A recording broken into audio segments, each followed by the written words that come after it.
La commission reprend ses travaux. Je souhaite maintenant la bienvenue au Rassemblement pour la laïcité. Je vous invite à prendre la parole pour une période de 10 minutes et après ça, nous aurons une période d'échange avec les membres de la commission. Alors, à vous la parole, s'il vous plaît. Merci. Je suis Michèle Sirois et je suis accompagnée de Claude Kamal Kodsi. Nous coordonnons ensemble le Rassemblement pour la laïcité. Depuis la Révolution tranquille, la laïcité est au cœur de la modernisation de l'État. Le projet de loi 21 est une étape majeure pour le Québec afin de formaliser la laïcité dans une loi et l'enchasser dans la Charte québécoise. En 2007, lors de la création de la commission Bouchard-Taylor, le premier ministre Jean Charest a fait une déclaration officielle quant aux valeurs qui sont prioritaires pour la société québécoise. Je cite « L'égalité entre les femmes et les hommes, la primauté du français et la séparation entre l'État et la religion constituent des valeurs fondamentales. Elles ne peuvent faire l'objet d'aucun accommodement. Elles ne peuvent être subordonnées à aucun autre principe. » Jean Charest rappelait alors ce qui est considéré comme les valeurs fondatrices du Québec moderne. Ainsi, la laïcité est un projet de la société québécoise qui transcende les partis politiques au pouvoir depuis plus de 30 ans. Le projet de loi sur la laïcité de l'État s'appuie sur 4 principes. Le premier principe énoncé dans le projet de loi 21 est la séparation entre l'État et la religion, qui a pris la forme au Québec d'un mouvement de déconfessionnalisation progressive des institutions de l'État. Le second principe est la neutralité religieuse qui doit être une neutralité de fait, sans prosélytisme, mais elle doit aussi être une neutralité d'apparence. Enfin, cela se vit tous les jours pour ce qui est de l'interdiction d'afficher ses préférences politiques, conformément à la loi de la fonction publique. Dans les sociétés plurireligieuses, on doit élargir ce devoir de réserve en interdisant d'afficher également ses préférences religieuses et en mettant les lois démocratiques au-dessus des règles religieuses. Le troisième principe affirme l'égalité de tous les citoyens et citoyennes. Nous sommes heureux que la valeur d'égalité entre les femmes et les hommes ait été prise en compte dans le projet de loi 21. L'État laïque s'appuie aussi sur l'égalité de tous les citoyens qui peuvent jouir des mêmes droits et assument les mêmes responsabilités. L'État ne doit accorder aucun privilège à aucune conviction spirituelle. Ainsi, tous les citoyens, qu'ils soient de sexe féminin ou masculin, croyants ou non, homosexuels ou hétérosexuels, blancs, noirs, métis ou autres, qu'ils soient de souche ou nouvellement arrivés, tous les citoyens ont droit au même accès aux services gouvernementaux, au même traitement devant les tribunaux et à l'exercice sans entrave des mêmes libertés fondamentales. Enfin, le quatrième principe est la liberté de conscience et la liberté de religion. Le Rassemblement pour la laïcité soutient la liberté religieuse conformément à l'article 3 de la Charte québécoise. Mais ce droit fondamental implique aussi un devoir, celui de respecter les droits des autres. La liberté religieuse des employés de l'État doit s'exercer dans le respect de la liberté de conscience de l'ensemble des citoyens, puisque c'est aussi une liberté reconnue par le même article 3. La question fondamentale est la suivante. Que faire quand des droits s'opposent? La réponse relève du simple bon sens. Établir un territoire neutre où les citoyens vont se sentir respectés, quelles que soient les croyances des employés de l'État. Un terrain neutre où les citoyens de toutes origines vont pouvoir interagir de façon pacifique. Cela est encore plus important à l'école pour respecter le droit à la liberté de conscience des enfants et de leurs parents. Dans un rapport de recherche de la Commission des droits de la personne, on notait que le crucifix était attentatoire à la liberté de conscience des enfants qui constitue une clientèle captive et vulnérable.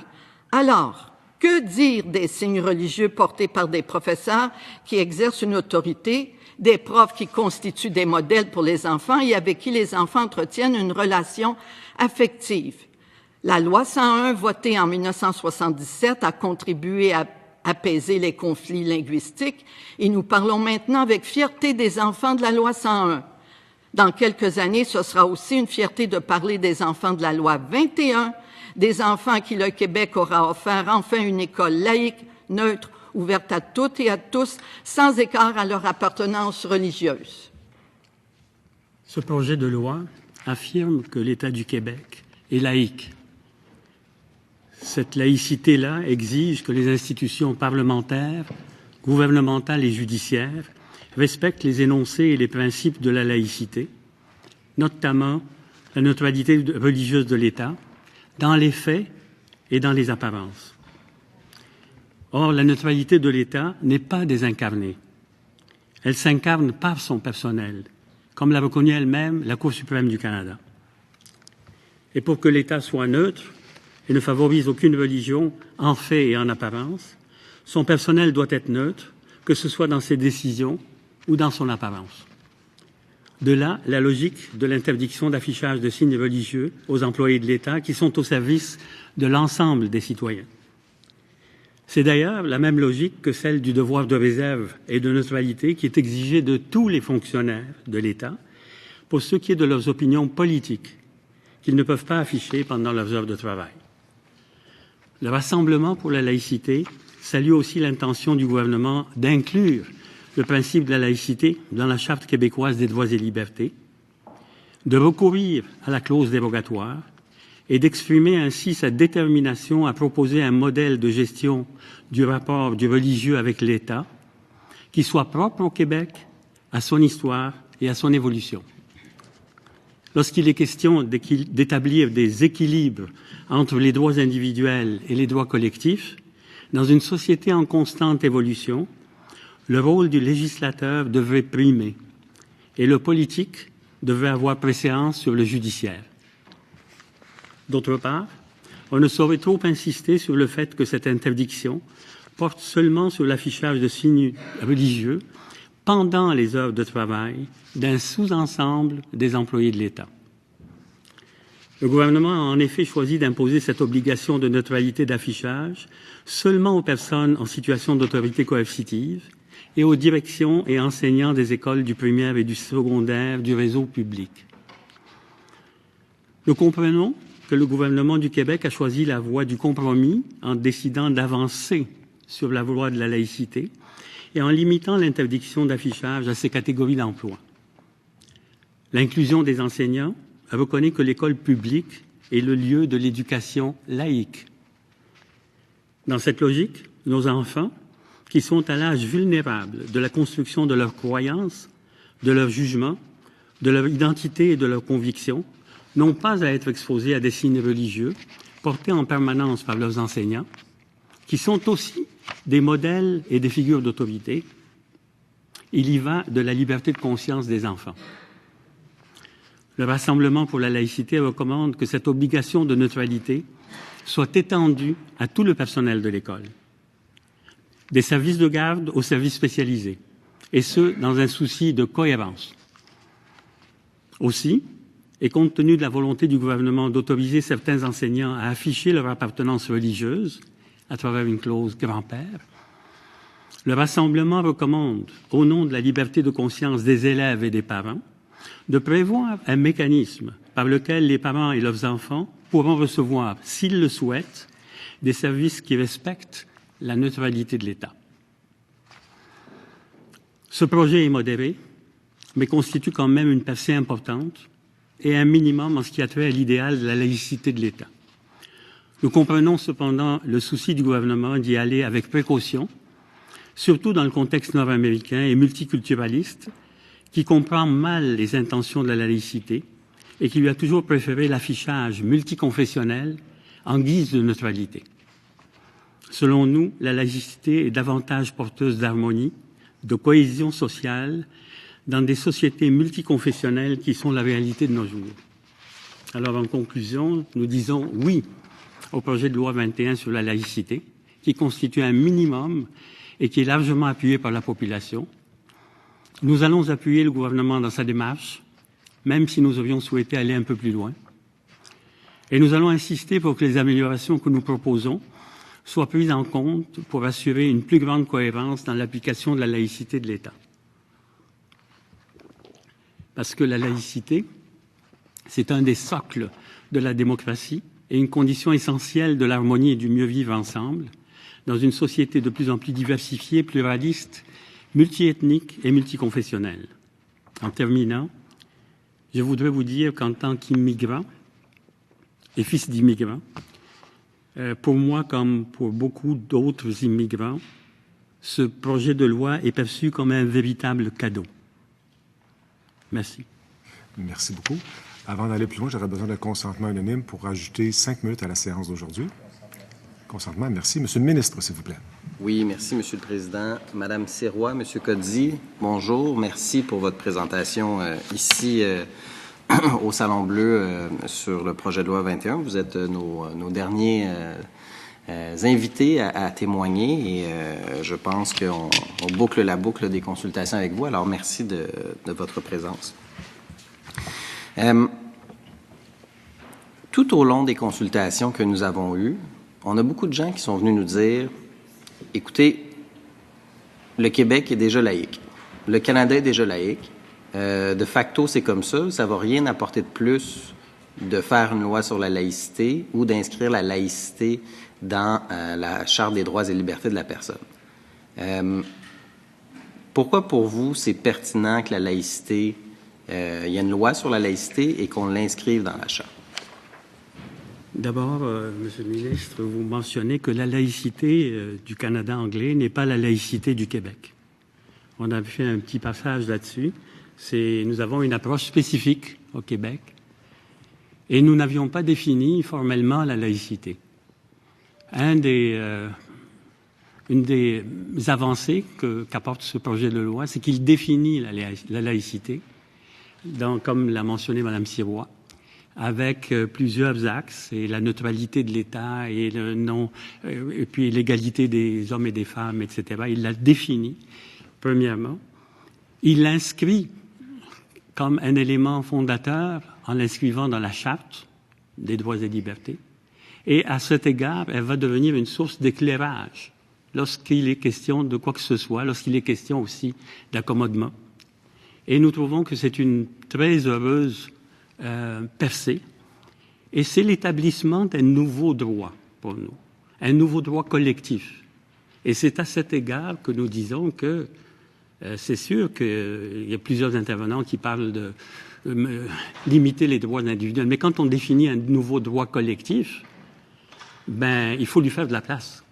C'est-à-dire que dans tous les cas de droit, moi j'ai le droit de m'exprimer, mais je n'ai pas le droit de diffamer. Donc ma liberté d'expression va s'arrêter. À un moment donné, j'ai le droit de me promener, mais je ne peux pas aller sur le terrain du voisin.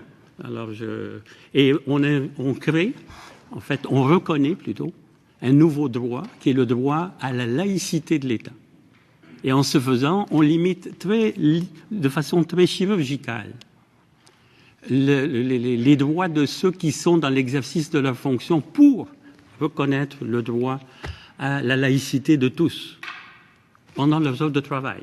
Alors quand on en fait un immense enjeu, il faut peut-être ramener ça à sa juste mesure. Donc, pour vous, c'est véritablement un équilibre, dans le fond. Quand vous dites, j'ai bien aimé votre exemple au niveau de la liberté d'expression versus la diffamation, vous dites c'est un peu la même chose, il s'agit d'un équilibre, donc c'est quelque chose qui est pondéré, qui vient s'appliquer, mais qui fait un équilibre entre les droits individuels et les droits collectifs. C'est un peu ça le sens de votre propos. Absolument. Puis la responsabilité de cela n'incombe pas aux cours. C'est-à-dire la Cour va interpréter le droit existant. Vous reconnaissez un nouveau droit collectif et vous devez l'établir et le définir pour que les cours qui naviguaient un peu à l'aveuglette puissent l'appliquer. C'est le bon sens. Dans votre mémoire, vous dites que le rapport Bouchard-Taylor va pas assez loin au niveau de l'interdiction des signes religieux. Parce que dans Bouchard-Taylor, ils ne visent pas les enseignants comme nous, on vise dans le projet de loi 21. Pourquoi est-ce que les enseignants devraient être visés par le projet de loi 21? Pour plusieurs raisons. La première raison, c'est que si vous regardez un peu dans le monde, là, toutes les chartes de laïcité, tous les mouvements s'attaquent à l'école parce que c'est la clientèle la plus vulnérable. On veut bien, on l'a reconnu à plusieurs égards, reconnaître, comme dans Bouchard-Taylor, les droits des accusés, des intimés, des détenus, qui sont des adultes, qui pourraient se défendre. Ils peuvent se défendre, ces gens-là. Mais les droits et la liberté de conscience des enfants, qui va la défendre? Donc, et les enseignants sont des figures d'autorité, et les enseignants diffusent des messages, et nous croyons profondément que l'école, comme bras de l'État, devrait refléter la laïcité de l'État. OK. En raison de la figure particulière, de l'influence,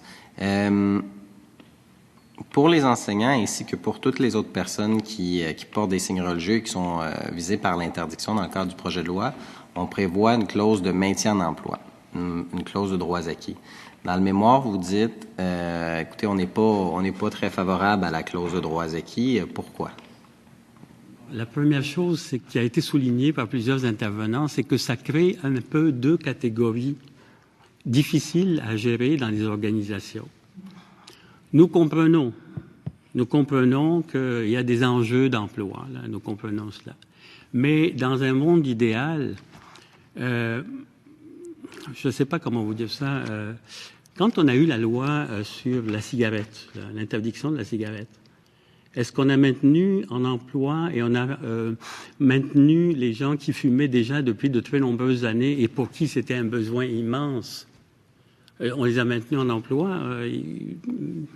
On a établi la loi, ils s'y sont conformés.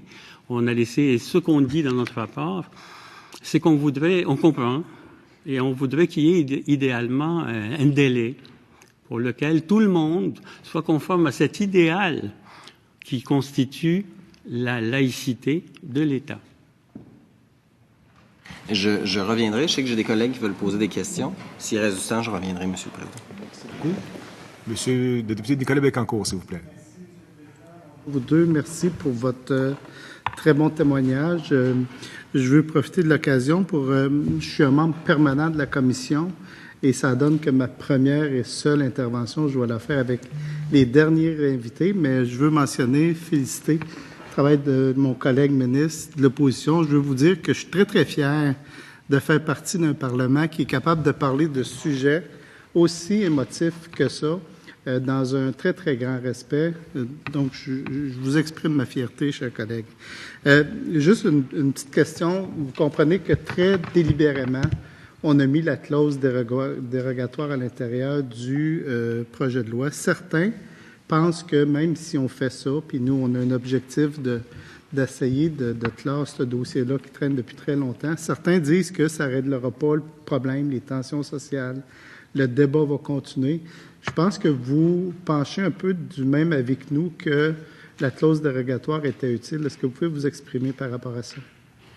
On a conclu, au bout de nombreuses années, que chaque fois qu'on posait un geste, y compris un geste pour avoir des services au visage découvert, 2 semaines après, cette volonté exprimée par le gouvernement précédent, le gouvernement du Parti libéral, était mise en brèche et suspendue. À chaque fois que le législateur va poser un geste, en vertu des droits et libertés et des chartes, ce geste-là est contrecarré. Et là, on parle d'une situation, comme on le mentionnait, où on reconnaît une nouvelle réalité pluraliste qui exige une action et une nouvelle définition des choses. Dans ce contexte-là, on estime que, et puis en considérant le nombre d'années, et en considérant le fait, comme on l'a déjà écrit dans notre mémoire, qu'on voudrait que ceci prenne le temps d'être vécu et d'être assimilé et qu'on voit dans 5 ans de quoi il s'agit, nous sommes tout à fait en faveur de l'inclusion, de l'utilisation et de l'invocation de la clause dérogatoire. Est-ce que je peux ajouter quelque chose? OK, merci.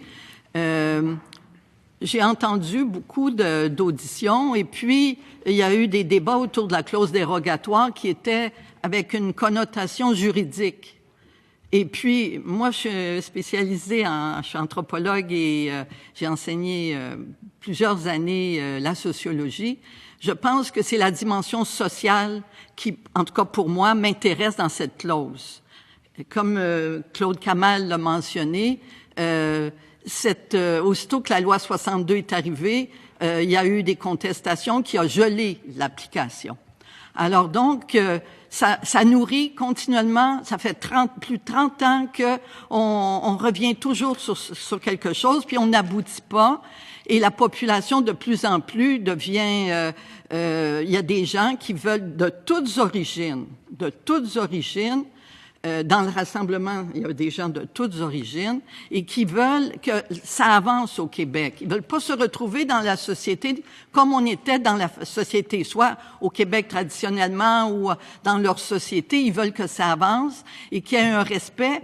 Et on parle pas beaucoup de la liberté de conscience. On parle toujours de la liberté religieuse des employés, mais la liberté de conscience, j'ai pas entendu beaucoup de gens la défendre et ça semble être négligeable. Pourtant, pourquoi on hiérarchise les libertés religieuses avant les autres? Puis la liberté des enfants, on en fait quoi? Est-ce que la liberté des prisonniers, c'est plus important, liberté de conscience des prisonniers, que la liberté des enfants? Ça continue toujours. Monsieur Bouchard-Taylor, Bouchard, puis après Taylor a quitté le bateau, là, mais il parlait seulement de la coercition, des employés avec coercition. Mais qu'est-ce qu'il venait de nous dire? Il venait de nous dire que c'était une atteinte aux libertés de conscience quand il y avait des employés avec une autorité coercitive. Ces mêmes signes-là qui causent problème quand ils sont juges, gardiens de prison, policiers, ne causeraient plus de problème quand ce sont des enfants.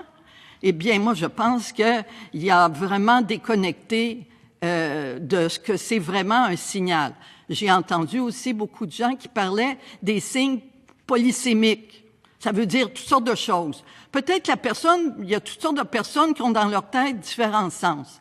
Mais les personnes qui reçoivent, elles ont un sens qui donne. Et c'est ce sens-là, c'est le citoyen ou c'est l'enfant. Et les enfants, même si on dit « Ah, mais c'est un professeur qui ne va pas influer sur les enfants, n'a pas d'acte de prosélytisme, j'espère », mais ça veut pas dire parce que l'enfant, lui, il est pas bête. L'enfant, lui, a des cours d'éthique et culture religieuse, il y a des manuels avec moult photos. Il y a juste à identifier que veut dire ce signe que je vois sur la tête de mon professeur. Je regarde dans mon livre et j'ai le code pour décoder qu'est-ce que veut dire le message. Donc, ce sont pas des vêtements ordinaires. Il y a des messages. Il y a un cours qui le forme à décoder ce qu'il voit.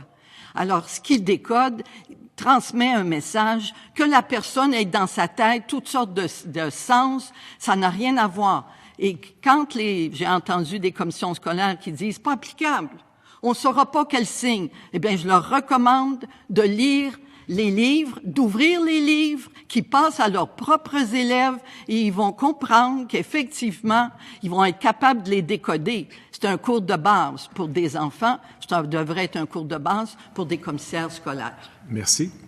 Autre question du côté ministériel? Monsieur le député d'Angava, s'il vous plaît. Bonjour à vous. Expliquez-nous pourquoi le Rassemblement pour la laïcité est favorable à l'enchâssement du principe de laïcité dans la Charte québécoise. Kamal?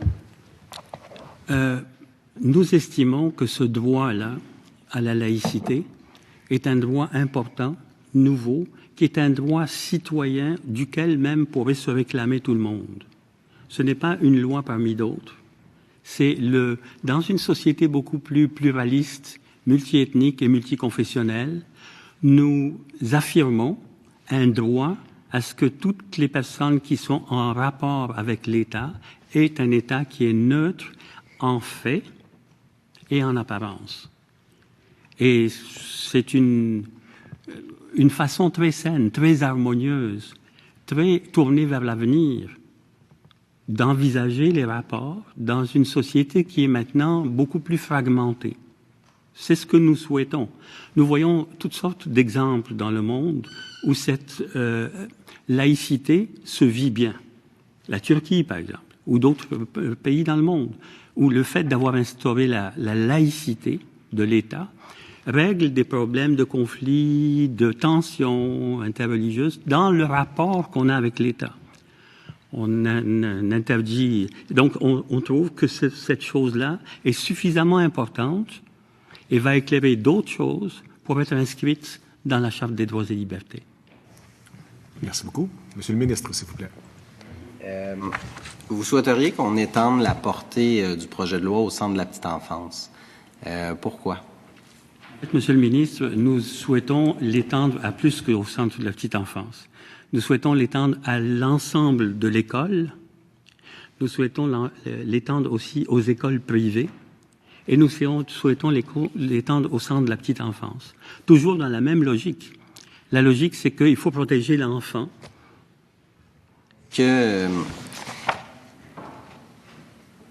En fait, je vous dirais, pourquoi au centre de la petite enfance et pas aux garderies privées subventionnées et aux garderies privées non subventionnées? Est-ce que vous les viseriez aussi? Oui, nous croyons que dans le projet de la laïcité de l'État, les garderies privées peut-être ont un statut particulier. Et nous estimons que c'est une percée, déjà, de faire cela dans les CPE et dans l'équipe école et dans les écoles privées, puisqu'elles sont subventionnées à hauteur de 60%. Pour vous, le critère, pourquoi est-ce qu'on devrait les viser, c'est le critère de la subvention. Voilà, la subvention qui en fait une extension d'une forme de l'État. Voyez-vous? Et le fait que la fréquentation de l'école privée n'est pas obligatoire, même chose pour le CPE, cet argument-là ne vous rejoint pas? Contrairement, supposons, à l'école publique où l'école publique, la fréquentation, elle est obligatoire. Ben, c'est sûr que le statut de l'école publique est prioritaire. C'est très clair pour nous. Nous, notre raisonnement, ça a été de dire pourquoi défendrions-nous, et ça a été le cas d'organismes qui ont témoigné devant vous, pourquoi défendre seulement l'école publique et ne pas défendre les autres? Et pourquoi créer deux statuts? Il y a une question de cohérence et nous acquiesçons à cet argument. Vous nous invitez également parmi les personnes qui devraient ne pas porter de signes religieux, vous nous invitez à viser également le directeur de la protection de la jeunesse. Pourquoi cette proposition? Le directeur de la protection de la jeunesse et ses représentants sont investis d'une autorité qui représente l'autorité de l'État. Ils interviennent des fois dans des situations complexes où ils prennent des décisions importantes qui affectent le cours important de la vie des gens. Et à cet égard, ils représentent l'État, et l'État est laïque, et l'État, dans ses représentants, ils sont laïques aussi. C'est juste une question de cohérence. Merci beaucoup. Madame la députée de Marguerite Bourgeois, s'il vous plaît. Merci beaucoup, Monsieur le Président. Merci beaucoup d'être ici aujourd'hui. Je vais reprendre une phrase de Madame parce que je voudrais la comprendre vraiment, que vous puissiez élaborer un petit peu plus. Quand vous avez dit, est-ce que la liberté de conscience des prisonniers est plus importante que la liberté de conscience des enfants? J'aimerais ça que vous élaboriez pour que je comprenne bien. Je me mettais dans la logique du rapport Bouchard-Taylor, où on limitait d'enlever les signes religieux pour le personnel, les employés qui ont une autorité coercitive. Donc, ça veut dire soit des justiciables ou des prisonniers. Donc, leur liberté de conscience, d'un certain sens, serait davantage respectée. Et là, je me suis posé la question, pourquoi Monsieur Bouchard, qui est un humaniste, n'a pas étendu ça aux enfants qui sont davantage une clientèle influençable et vulnérable et captif, parce que ce sont des jeunes enfants. C'est dans ce sens-là. Mais en même temps, vous dites, je ne sais pas si c'est à l'occasion de la même réponse, là, mais vous dites, mais l'enfant n'est pas bête. Il va aller fouiller, etc. Moi, j'entends de ça, il me semble, dans le langage courant, quand on dit ça, c'est qu'il n'est pas si vulnérable que ça. C'est-à-dire que il est vulnérable d'un certain sens parce qu'on peut lui transmettre des messages. D'accord? Comme moi, j'ai un enfant que je connais qui avait vu dans son livre d'éthique et culture religieuse, avait vu l'archange Saint-Michel. Il était sûr qu'il existait et qu'il l'avait vu. Alors, c'est dans ce sens-là qu'on peut voir que oui, les enfants peuvent être influençables. En même temps, ils sont capables de décoder. Ils sont en formation. Donc, à mesure qu'ils vont vieillir, c'est ça, on doit former les enfants de façon à ce qu'ils soient, ils aient accès au savoir, mais il faut le respecter parce qu'il y a des enfants de toutes croyances et également des parents qui ont de différentes convictions spirituelles. Et parce que c'est beaucoup un vocabulaire de protection des enfants que vous employez, vulnérabilité, il faut protéger les enfants. Donc, c'est comme, vous dites les adultes peuvent se défendre, donc les enfants sont encore vulnérables. Je vous soumets respectueusement que on veut tous, dans l'école québécoise, c'est même dans le programme d'études québécoises, exposer les enfants à la diversité de notre monde fort complexe, j'en suis, fort complexe, du monde, je parle de la planète aussi, sur des enjeux qui sont compliqués, sur ce qui est différent de nous. Alors, comment vous conciliez... c'est comme si c'était un très grand danger de les exposer à un type de diversité, mais pas à d'autres types de diversité. Alors, bien, j'aimerais juste terminer. Je ne sais pas si vous avez vu la recherche à la Commission des droits de la personne que M. Pierre Bosset était directeur de la recherche, a publié, où il disait que le crucifix pouvait être attentatoire à la liberté de conscience d'enfants qui étaient non catholiques. Donc, il ne parlait pas d'empêcher la diversité, il disait simplement de ne pas être attentatoire. Si un crucifix sur un mur que des enfants regardaient peu pouvait être attentatoire, peut-on imaginer qu'un professeur peut être aussi transmettre un message? Parce que beaucoup de gens ont essayé de minimiser les messages des signes religieux. Mais les messages des signes religieux, ce que je disais, on fournit à l'enfant un code aussi pour comprendre. Donc, quand il est en première année, l'enfant, il prend tout ça, puis tout à coup, il se forme tranquillement un jugement. Mais on essaie que ce jugement soit respectueux de la liberté de conscience de l'enfant qui est en formation, mais aussi celle de ses parents. Vous me permettez de rajouter un élément? Rapidement, les Rapidement. Vous me permettez de rajouter un élément? Je suis très sensible à votre désir d'exposer les jeunes à la diversité de toutes les opinions, etc. Et d'ailleurs, ils sont exposés. Ils sont exposés dans la société. Ils sont exposés dans l'école. La question qu'on débat ici, c'est est-ce que l'État, qui manifeste une volonté d'être neutre, est-ce qu'on ne devrait pas exposer aussi nos jeunes au fait qu'un État veuille être neutre? Ils ont la diversité dans la cafétéria, dans l'école, dans la classe, dans les convictions des enseignants, mais ils savent aussi que l'État a décidé d'être neutre vis-à-vis des religions. Donc, et les enseignants respectent cela.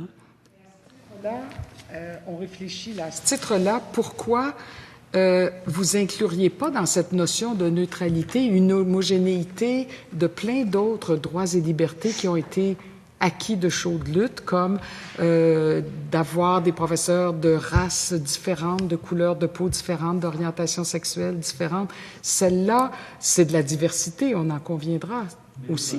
Les enseignants de race et de diversité d'orientation, nous en avons. Exactement. Et pourquoi celle-là, il ne faut pas protéger les enfants? Mais nous ne la protégeons pas. Je m'excuse, je me suis peut-être mal exprimé. Nous avons des enseignants de toutes les races et de toutes les orientations sexuelles et de toutes les religions. Mais est-ce que nous souhaiterions avoir un enseignant qui rentre avec un macaron qui dit moi je suis de telle race ou de telle orientation sexuelle ou de telle et voici ma publicité que je fais tous les jours? Nous disons non. Même de quel parti politique? D'un parti politique, nous avons les mêmes contraintes vis-à-vis des opinions politiques. Et nous avons même, dans la loi de la fonction publique, nous l'avons cité dans notre mémoire, des enjeux très clairs et même des enjeux de mise à pied pour ceux qui ne respecteraient pas, parce que effectivement, nous avons une variété d'opinions politiques, mais nous ne voulons pas les afficher, les exposer, parce qu'on n'est plus neutre. C'est aussi simple que ça. Merci beaucoup. Madame la députée de Bourassa-Sauvé, s'il vous plaît. Bonjour, merci d'être là. Écoutez, ce matin, on avait un représentant de la communauté sikh. Il était sikh de religion. Et c'est intéressant parce que je pense qu'il venait du plateau Mont-Royal. Il parlait un français parfait. Il était marié avec une femme d'origine juive. Et c'est un gars qui connaissait plein de choses. Je lis dans leur rapport, dans le mémoire justement de la communauté sikh, et on explique très, très bien là, que le port du turban, c'est une partie intégrante de l'identité sikh. Il peut pas l'enlever, son turban, ça fait partie de lui. Qu'est-ce que vous faites avec cet homme-là? Il pourra pas être greffier, il pourrait pas être greffier adjoint, il pourrait pas être procureur de la couronne, il pourrait pas être avocat du gouvernement provincial. Vous ne trouvez pas qu'il y a une injustice là-dedans? On va faire quoi avec lui? On va le faire choisir entre sa foi et puis une carrière? Qu'est-ce que vous répondez à ce? Qu'est-ce que vous dites? Moi, je trouve votre question très légitime. Mm-hmm. Et elle revient à la question de l'arbitrage des droits. C'est-à-dire que nous allons poser, ou nous allons peut-être poser un nouveau droit, qui est un droit collectif à avoir un État laïque, neutre, sans affichage en apparence. Pour ce faire, il y a des conséquences. Et une des conséquences, c'est qu'on n'affiche pas. Et pour cela, ceux qui affichent, et ils ont le droit d'afficher, ils vont afficher partout, au moment où ils sont au service de l'État, pendant leurs heures de travail, ils vont rentrer dans la classe et ils ne vont pas afficher. Et en sortant, ils vont afficher. Et je m'excuse juste pour terminer, c'est la même question que pour l'expression des convictions politiques. C'est la même chose. Moi, je peux être de Québec solidaire, de PQ, etc. Quand je rentre en classe, je n'ai pas le droit, on suspend mon droit pendant mes heures de travail. Et là, je ressors. Madame la députée, s'il vous plaît. Vous comprenez, monsieur, on exclut les Sikhs. Vous comprenez qu'on exclut certains pans de la population. Moi, j'aimerais... C'est de l'exclusion. J'aimerais préciser que la majorité des Sikhs n'ont pas de signes religieux. Certains Sikhs ont fait le choix de porter des signes religieux. C'est un choix chaque choix a des conséquences ou on choisit une carrière, on peut pas aller dans l'autre. On choisit une option au cégep, on peut pas aller dans une autre à l'université. Chaque choix aussi, ils ont fait un choix et puis moi, je vois pas, ils peuvent percevoir ça comme une injustice, mais en même temps, mettons-nous dans la peau des parents ou de certains citoyens qui, eux, dans leur liberté de conscience, peuvent se sentir heurtés. Donc, on est en train quand il y a un droit à la liberté de conscience et qu'on a un droit à la liberté religieuse, comment on concilie ça? Comment on arbitre les droits? Ça, c'est la question. Et c'est ça qui fait que, depuis une trentaine d'années, on a essayé d'arbitrer ça et on arrive à nourrir des extrémismes. Extrémisme à gauche, extrémisme à droite. Il faut cesser. Je pense qu'il faut retisser le tissu social parce qu'actuellement, il est dans une mauvaise situation. Merci. Madame la députée, s'il vous plaît. Si je comprends bien, les gens qui portent des signes religieux, comme le monsieur de ce matin, en fait, ils véhiculent un certain extrémisme, ils sont... C'est tout ça que j'ai dit. OK, je voudrais être sûre de ce que vous dites. Je l'ai écouté, puis il m'a semblé d'une personne non seulement affable, gentille, bien articulée, bien intégrée, aucun problème. On parle pas de cas personnels, on parle de choix de société, des projets de société, un projet de société d'avenir. Plus nos sociétés vont être multiculturelles. Écoutez, on est rendu à Toronto à voir, pour respecter les choix religieux, on est rendu à avoir 7, 8, 9, 10 prières. Au sud des États-Unis, certains sont rendus à demander des prières sataniques. On est rendu à une Oui, malheureusement. Oui, mais on est en terminant, donc on est en Madame la députée Bourassa-Sauvé, en terminant... Cet homme-là n'a pas sa place nécessairement dans la fonction publique provinciale, s'il veut devenir avocat ou s'il veut être enseignant. Si la, S'il vous plaît, oui. si la règle de la société québécoise est que nous avons un État laïque, les gens qui ne veulent pas respecter cette règle de la laïcité s'excluent de cet emploi. C'est aussi comme dans d'autres métiers, si quelqu'un ne se conforme pas à... Mais c'est un privilège que d'être au service de la collectivité. On abandonne notre droit à nos convictions politiques affichées quand on le fait. Merci beaucoup. Monsieur le député Jean Lesage, s'il vous plaît. Je vous remercie beaucoup. Je demanderais le consentement tel pour avoir le temps du député du Parti québécois. Merci. Monsieur le député, allez-y. Pour une deuxième fois aujourd'hui, hein? Pas de consentement. Je pense qu'ils sont allés de vous entendre. Ça se peut-tu? Non? Monsieur le député de Beauce, s'il vous plaît. S'il vous plaît. Parfait. Non, il n'y a pas d'interpellation, vous le savez très bien en consultation publique. Monsieur le député Jean Lesage, rapidement. Oui. Qu'est-ce qui va se passer au Québec si on n'interdit pas les signes religieux, concrètement, là? Qu'est-ce qui va se passer au Québec? Qu'est-ce qu'on peut craindre? Si on n'interdit pas les signes religieux... Si on n'interdit pas les signes religieux au Québec, qu'est-ce qu'on peut craindre? Donc, on ne fait rien, puis on... OK. Si on n'interdit pas les signes religieux, qu'est-ce qui va se passer au Québec? Bon, qu'est-ce qui se passerait au Québec si on n'interdisait pas, monsieur le député, d'afficher les convictions politiques des enseignants? Qu'est-ce qui va se passer? C'est ça, c'est ce que je vous demande. Moi, j'aimerais répondre. J'ai pas beaucoup de temps, là. J'aimerais vous répondre avec une citation, monsieur, OK? J'aimerais vous répondre une citation d'un philosophe que vous connaissez, que la première religion qui a été écartée des institutions, le Québec, c'est la sienne, le christianisme. Les signes ostentatoires religieux ont été retirés des écoles publiques, dont la déconfessionnalisation s'est réalisée en 1998 seulement. Citation. Les raisons pour lesquelles ils ont été retirés sont les mêmes pour lesquelles nous devrions empêcher que d'autres s'y introduisent. L'auteur, c'est un certain Solzhenitsyn. Je peux intervenir? C'est un bel effet je pourrais... Madame je pourrais éviter la question. Madame Sirois, s'il vous plaît, monsieur le député. J'en ai d'autres citations. C'est un bel effet, Madame Sirois, pour éviter la question. Je pourrais... Là, j'ai comme 5 secondes, 1 minute, mais je veux savoir, vous, qu'est-ce que vous pensez? Qu'est-ce que vous pensez qui va arriver au Québec si on n'interdit pas les signes religieux? Parce qu'à date, vous avez répondu rien, il se passera rien, et vous voulez qu'on limite les droits des gens pour rien. Qu'est-ce qui va se passer au Québec?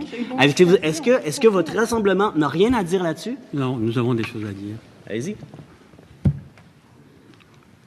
Nous avons une volonté populaire, générale, d'avoir une séparation entre l'État et les religions.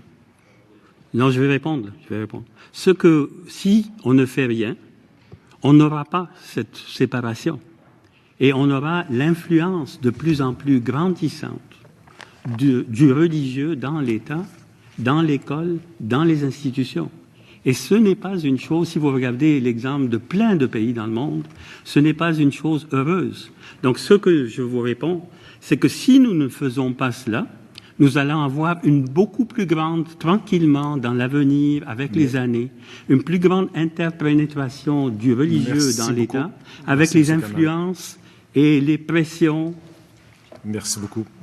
Mais j'en profite pour vous remercier beaucoup de votre participation aux travaux. Et puis, cela dit, avant de conclure, j'aimerais déposer un document de la Coalition Inclusion Québec concernant un sondage. Également, je procède au dépôt des mémoires des organismes qui n'ont pas été entendus lors des auditions publiques. Sur ce, la Commission ajourne ses travaux jusqu'au lundi 27 mai à 14 h où elle va entreprendre un autre mandat. Merci beaucoup.